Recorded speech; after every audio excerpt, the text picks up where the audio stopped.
요즘 뉴스나 기사를 보면 우리 사회에서 학교 폭력 문제, 줄여서 학폭이라고 우리가 부르는 이 학폭 문제가 쟁점으로 떠오르고 있습니다. 이 공인이라고 할 수 있는 유명 방송인이나 운동선수들의 과거 학폭이 문제가 되어서 더 이상 경력을 이어갈 수 없게 되고, 또 더 나아가 최근에는 고위공직자 임명을 앞두고 검증 과정에서 자녀의 학폭을 권력으로 무마한 것이 문제가 되어서 낙마한 예도 최근에 있었습니다. 그래서 몇 년 전에는 또한 사회 각계에서 국내뿐 아니라 세계적으로도 성폭력 문제가 이슈가 되어서 여러 사람의 과거가 소환되었습니다. 이 성폭력은 성을 매개로 행해지는 신체적인 것뿐 아니라 언어적, 심리적인 것까지 모두 포괄하는 개념으로 그때 당시에 나도라고 하는 뜻의 영어 미투라고 하는 사회적 현상으로 나타났습니다. 한 사람이 용기를 내서 자신이 당한 성폭력을 공개적으로 폭로와 고발을 하며 그렇게 앞장서면 많은 사람들이 나도 그러한 일을 겪었다고 폭로와 고발의 대열에 동참하는 일들이 도미노처럼 연속적으로 일어났습니다.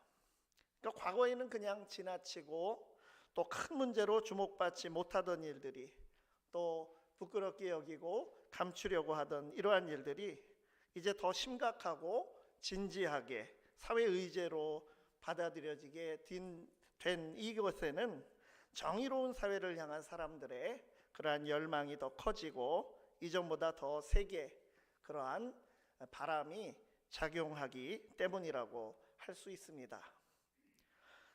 그러나 어떻습니까? 그렇게 해서 사회에서 우리가 원하지 않는 그러한 불의한 일들이 완전히 사라졌습니까?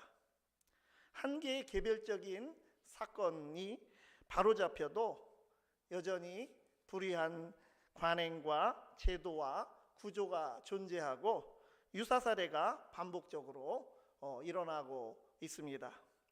불의한 사회 구조와 환경 속에서 약자인 한 개인들은 낙심하고 좌절할 수밖에 없습니다.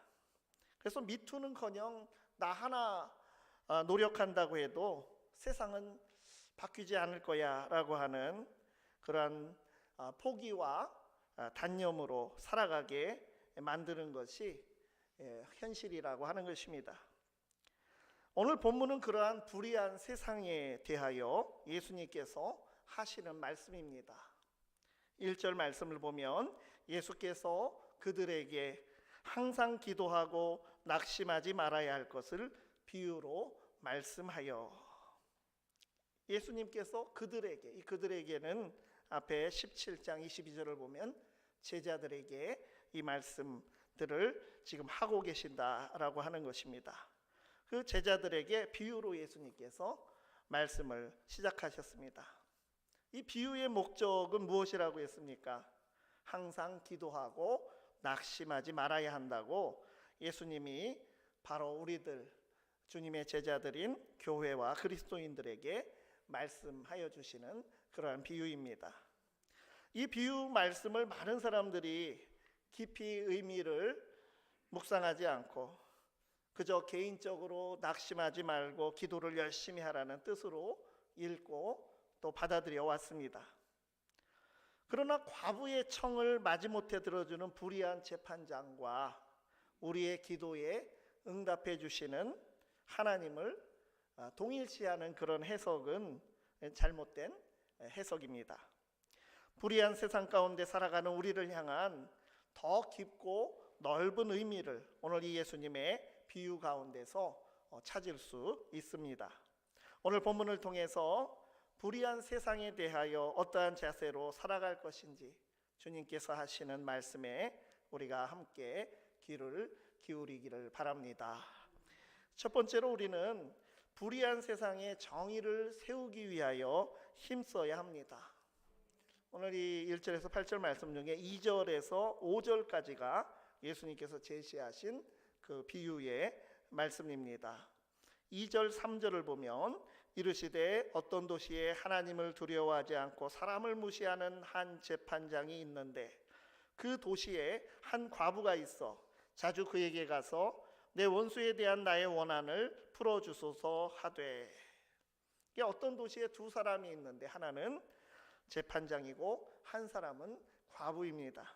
이 재판장은 아주 큰 권력자이고 과부는 성경시대의 아주 어려운 인물, 오늘날의 사회복지 수급자와 같은 절대 약자입니다. 심지어 재판장은 세상 불의의 대명사입니다. 하나님을 두려워하지 않고 사람을 무시하는 한 재판장이다, 이렇게 분명하게 말할 수 있는 사람이라는 것입니다. 더군다나 한 도시라고 하는 이러한 지역사회 울타리 안에서 함께 살아가는 이 두 사람은 아주 차이가 나는 그런 위치입니다. 도시로 상징되는 불의한 세상에서 누가 봐도 약자인 과부가, 그것도 불의하고 거만한 재판장에게 원한을 풀어달라고 계속해서 간청합니다. 이렇게 여러 번 하는 걸 보면 재판장은 이미 꽤 오랜 기간을 불의하게 재판을 끌어가고 있었던 것입니다. 그래도 포기하지 않고 이 과부는 재판장에게 지속적으로 탄원서를 제출합니다. 재판장은 그때까지는 잘 들어주지 않고 무시해 왔으나 오늘 보면 이제 심경에 변화가 왔습니다. 4절 5절을 보면 그가 얼마 동안 듣지 아니하다가 후에 속으로 생각하되 내가 하나님을 두려워하지 않고 사람을 무시하나 이 과부가 나를 번거롭게 하니 내가 그 원한을 풀어주리라. 그렇지 않으면 늘 와서 나를 괴롭게 하리라 하였느니라. 불의한 재판장이 가만히 생각해 보니까 아무래도 이 끈질긴 과부가 쉽게 물러나지 않고 하루가 멀다 하지 않고 와서 매달리면 자신도 번거로울 테니 아유 그냥 원한을 풀어주고 말자라고 마음을 고쳐 먹습니다. 그 여기 지금 괴롭게 한다 우리말에는 이렇게 번역을 했습니다만 이 헬라어로는 이게 복싱 용어입니다. 때려서 눈밑을 시퍼렇게 만들다, 이런 뜻이 이 안에 들어있는 그런 말입니다. 사전에 보면 그 말이 제일 앞에 나와 있습니다. 그러니까 그만큼 타격을 줄 정도의 과부의 집요함이 컸다고 하는 그런 표현입니다. 그래서 결말은 비유 속에 우리가 나오지 않더라도 원한을 풀어준 것으로 이 사건은 마무리가 되었을 것입니다. 또 오늘 본문에서 가장 많이 나오는 표현이 있는데 원한을 풀다라고 하는 말입니다. 3절, 5절, 7절, 8절 네 번이나 이 원한을 푼다고 하는 단어가 사용이 되고 있습니다. 그러니까 이 단어가 이 비유의 해석을 바로 할 수 있는 키워드입니다. 즉 이 비유는 단순히 끈질긴 개인 기도의 응답에 관한 말씀이 아닙니다. 성경의 원어의 더 깊은 뜻을 보면 이 원한을 풀다라고 하는 표현에 사용된 헬라어 단어는 에크디케인이라고 하는 동사인데 정의를 행하다, 이를 바로하다, 바로잡다라고 하는 뜻의 낱말입니다. 그러니까 과부가 원한을 풀어주소서, 재판장이 원한을 풀어주리라, 이렇게 번역한 이 말은 낱말 뜻 그대로 번역하면 과부가 정의를 행하소서라고 촉구하고 재판장은 결국 정의를 행하리라라고 결심을 하고 판결을 내린 것이라는 말입니다. 지금 도시라는 불의한 사회를 상징하는 곳에서 재판장과 과부라는 참 과부가 쳐다볼 수도 없는 그런 큰 차이가 나는 위계 질서 속에서 과부 한 명이 정의를 세워달라고 1인 시위를 하는데 재판장이 무시하고 있다가 결국에 가서는 정의를 세우게 될 수밖에 없었다라고 하는 내용입니다. 이 비유에서 또한 주목할 것은 재판장의 혼잣말에 있습니다. 예수님께서도 재판장이 하는 말을 들어봐라, 이렇게 이제 비유를 해석하시며 말씀하시죠. 4절 하반절에서 그가 무엇이라고 했습니까? 내가 하나님을 두려워하지 않고 사람을 무시하나. 그 재판장은 여전히 변하지 않았습니다. 불의한 세상에서 정의의 문제에 관해서 모든 권한을 가진 불의하고 부패한 권력자가 여전히 변하지 않고 존재합니다. 그러나 달걀로 바위를 치듯이 과부가 계속해서 정의를 세워달라고 행동을 하는 것입니다. 그러자 꿈쩍하지 않던 바위와 같은 불의한 권력체계가 움직이게 된 것입니다. 이 말씀이 우리에게 시사하는 것은 무엇입니까? 재판장으로 대표되는 이 세상은 선하지 않고 불의하지만 과부처럼 포기하지 않고 정의를 관철하기 위한 삶을 살아가야 한다고 하는 그러한 주님의 말씀입니다. 아담과 하와가 선악과를 먹고 죄를 범한 사건이 상징하고 있는 대로 인간 세상에 죄가 생겨나고 죄가 들어온 이후로 하나님이 창조하신 세상의 선한 질서가 불의하게 변하고 피조세계의 경쟁과 약육강식의 질서가 생겨나고 그런 사람과 사람, 집단과 집단, 세상의 구조와 모순에서 싸움과 불의의 만연으로 참 고난 가운데 살아가는 것이 인간의 삶이 되어 있는 것입니다. 이러한 세상에 하나님께서 예수 그리스도를 보내시고 우리를 주님을 따르는 제자로 부르셔서 행하게 하시는 그 일은 결코 불의와 타협하는 삶이 아니라 정의를 위한 삶을 우리에게 기대하시고 또 그 삶으로 인도하여 가신다는 것입니다.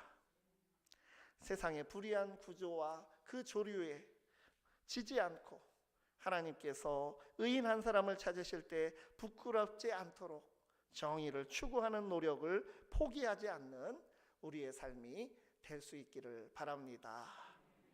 두 번째로, 택하신 자들은 정의로운 하나님 나라를 바라보며 낙심하지 않습니다.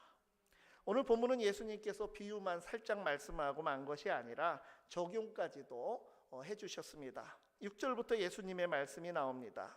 주께서 또 이르시되 불의한 재판장이 말한 것을 들으라. 하물며 하나님께서 그 밤낮 부르짖는 택하신 자들의 원한을 풀어주지 아니하시겠느냐?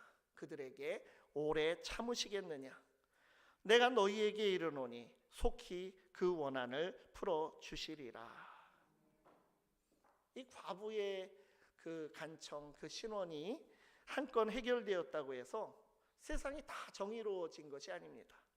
불의한 재판장과 또 약자인 과부가 사는 세상은 여전히 지금 불의합니다. 오늘 우리가 사는 세상과 다르지가 않습니다. 앞서 말씀드린 대로 마지못해 소원을 들어주는 불의한 재판장과 또 하나님을 동일시할 수는 없습니다. 하나님은 당신을 자꾸 괴롭게 하고 불편하게 만드니까 지치셔서 우리의 요청을 들어주시는 그런 하나님이 아니십니다. 또 우리가 기도해서 하나님께 우리의 이기적인 소원을, 의도를 관철할 수도 없습니다. 하나님은 당신의 시간과 계획에 따라서 일하시고 응답하시는 것입니다. 예수님께서는 불의한 자들이 판치는 불의한 세상과 대조되는 하나님께서 이끌어 가시는 정의로운 하나님 나라를 지금 제시해 주시는 것입니다. 예수님께서 7절에서 두 가지 질문을 던지십니다. 첫째는 하나님께서 그 밤낮 부르짖는 택하신 자들에게 정의를 행하지 아니하시겠느냐라고 물으셨고, 둘째는 그들에게 오래 지체하시겠느냐라고 물으셨습니다. 이 첫 번째 질문에는 예라는 대답, 두 번째 질문에는 아니오라고 하는 대답이 들어있는 것입니다. 하나님께서는 정의를 행하실 것이고 그것도 속히 정의를 행하시는 분이 하나님이십니다. 과부와 같은 이들의 신원을 듣고 변호하시고 이를 바로잡아서 하나님께서 정의를 세워 가시는 것입니다. 제자들과 주위에 둘러앉아 이 말씀을 듣는 자들에게 바로 그 말씀을 예수님께서 하시는 것입니다. 하나님은 정의의 하나님이시다. 그가 불의를 바로잡으실 것이다. 그러니 낙심하지 말아라. 예수님의 말씀에서 또 한 가지 중요한 표현은 택하신 자들이라고 하는 말입니다. 제자들을 향해서 택하신 자들이라고 말씀하셨습니다. 도시 안에 재판관과 과부가 함께 존재하면서 한 사람은 권력을 휘두르고 한 사람은 권력의 희생양이 되는 불의한 그런 불의가 존재하는 것처럼 이 세상은, 이 불의한 사회는 그 자체로 사회적, 정치적 위치가 정해져 있는 정의롭지 못하고 끊임없이 불의한 일이 생기는 그러한 세상입니다. 그러한 구조가 잘 바뀌지를 않습니다. 그러나 하나님과의 관계에서는 경제적 위치, 사회적 위치, 정치적 위치, 인종적인 구분, 성적 구분, 생각의 차이, 거주 공간의 차이, 지역의 구분을 초월해서 그저 한 가지 개념이 존재합니다. 바로 다 택하신 자들이라고 하는 호칭입니다. 그저 우리는 하나님 앞에서 다 계급장 떼고 택하신 자들입니다. 고린도전서 1장에서 십자가의 복음으로 세상을 구원하신 이유가 나옵니다. 1장 18절에 십자가의 말씀, 십자가의 복음에 대해서 쭉 얘기 나오는데 그 중에 1장 24절, 29절 두 가지 말씀만 우리가 보면 오직 부르심을 받은 자들에게는 유대인이나 헬라인이나 그리스도는 하나님의 능력이요 하나님의 지혜니라. 이는 아무 육체도 하나님 앞에서 자랑하지 못하게 하려 하심이라. 세상에서는 힘 있는 사람에게 약자들이 계속 시달리거나 혹은 매달려야 하는 그런 구조라면 하나님 나라에서는 하나님께서 택하신 자들을 변호하시며 돌보시는 관계입니다. 우리는 하나님이 택하신 자들이므로 낙심하지 말 것입니다.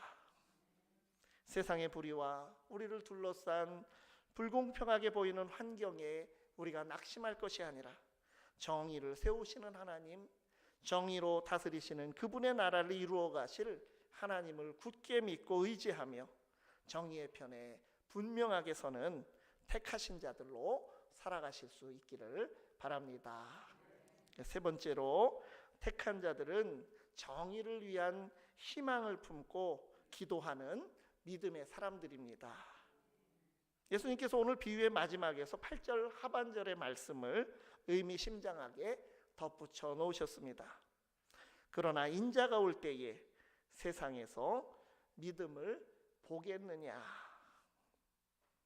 예수님께서는 정의와 불의의 문제를 단순히 윤리적인 문제 또 사회적인 그런 문제가 아니라 믿음의 문제로 받아들이시고 바라보셨습니다. 그리고 믿음의 사람들은 어떠한 기도를 해야 하는가를 오늘 말씀하여 주신 것입니다. 과부의 청혼을 들어주겠다는 재판장의 결정이 나왔지만 그럼에도 불의한 재판장이 존재하는 세상은 여전히 불의하다는 그런 사실에는 변함이 없습니다. 예수님의 비유는 일단 그것을 폭로하고 있습니다. 과부의 기도가 이루어졌어도 여전히 불의한 세상에서 우리가 할 수 있는 일은 무엇입니까? 나의 목적만 성취된다면 우리가 있는 세상이 아무리 불의하여도 상관이 없는 것이냐는 것입니다. 그것은 믿음이 아니라는 말씀입니다. 예수님의 말씀은 그것입니다. 만일 택하신 자들조차도 그렇게 불의에 무감각하게 살아간다고 한다면 인자가 올 때 세상에서 믿음을 보겠느냐 반문하시는 것입니다. 예수님께서는 인자가 올 때, 예수님께서 다시 오실 때 재림하시어 세상에 종말이 임하고 살아있는 자와 죽어있는 자를 소환하여 심판대에 세우실 때 과연 참 믿음의 사람을 볼 수 있겠느냐고 말씀하십니다. 어떻게 우리가 끝까지 믿음을 지키며 살아갈 것입니까? 우리가 궁극적으로 무엇을 위해서 기도하며 살아갈 것입니까? 그것을 예수님께서 물으시며 우리에게 도전을 주십니다. 기도가 단지 우리 자신의 소원을 이루기 위해서 끈질기게 하나님께 기도하는 그런 행위로 그쳐서야 되겠느냐라고 하는 말씀입니다. 기도는 하나님 나라라고 하는 새로운 질서가 서고 정의가 세워지고 평화가 이루어지기 위하여 이러한 큰 목적으로 드려져야 하는 것입니다. 개인의 청원이 이루어졌더라도 그것이 불의한 재판장처럼 불의한 세상과 제도를 변화시키지 못한다면 우리의 기도는 계속되어야 합니다. 우리가 기도하는 것은 하나님의 나라가 온전히 이 땅에 이루어져 하나님 나라의 가치들, 정의와 평화와 또 기쁨이 이루어지기 위함이라고 하는 이런 거시적 목적을 위하여 드리는 것이지, 나 하나 소원을 성취시키려고 기도하고 그것을 위해서 사는 삶, 이것은 너무 얕은 믿음이라고 하는 것입니다. 택한 자들은 기도로 연대하는 믿음의 사람들입니다. 낙심하지 않고 낭망하지 않고 불의한 세상이 끝날 때까지 함께 기도해야 합니다. 이 불의한 사회에는 여전히 정의를 세워주기를 청원하는 현대판 과부들이 넘쳐나고 있습니다. 하나님께서 이루실 정의로운 새 질서에 대한 희망을 버리지 않고 함께 하나님의 정의를 요구하는 행위가 바로 우리의 기도입니다. 우리가 택함 받은 자, 제자로 부르심 받은 자로서 함께 기도해 주며 낙심하지 말도록 힘을 북돋아주는 그러한 삶을 우리가 살아가야 할 것입니다. 더디 이루어지더라도 구체적인 변화가 보이지 않더라도 혼자가 아니라 우리 모든 택한 자들이, 교회와 또한 그리스도인들이 기도하며 정의와 평화와 그 하나님 나라를 믿음으로 미리 바라보고 함께 붙드는 희망 속에서 그것을 누리게 되는 우리의 삶이 될 수 있기를 간절히 바랍니다. 기도하시겠습니다. 의로우시고 은혜로우신 하나님, 택하심을 받은 자들로서 타락한 세상의 불의함에 굴복하지 않게 하옵소서. 정의를 포기하지 않도록 붙드시고 의로우신 하나님의 인도하심으로 우리를 도와주시옵소서. 불의를 바로잡고 정의로운 하나님 나라가 이루어지기까지 깨어 기도하며 낙심하지 않는 믿음으로 살아가게 하옵소서. 예수 그리스도의 이름으로 기도드리옵나이다. 아멘. 우리 함께 300